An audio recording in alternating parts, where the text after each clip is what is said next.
بیره جامی بسوز و درد برسوز مکن سرود هر دم نال آغوز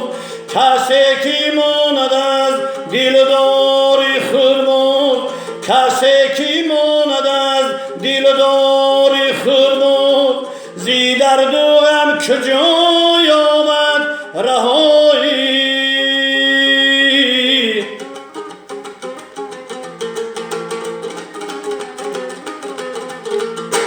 زی درد و غم کجای آمد رهایی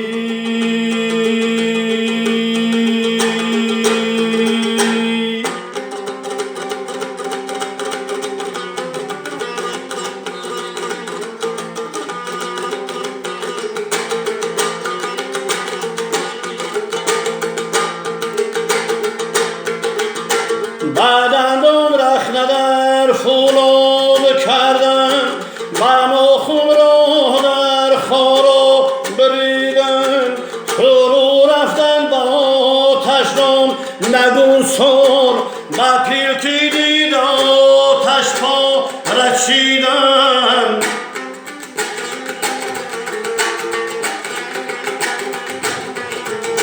به فرقی سر میهادن صد شترمار زی مشرق جانبی مغرب دویدن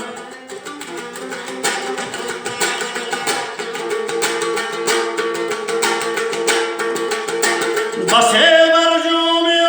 آسانتر نماید بسه بر جامی آسانتر نماید کی باری بینتی دونم کشیدن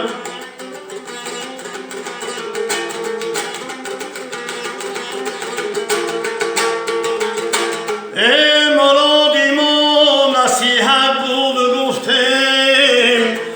حوالت با خدا کرده مرفت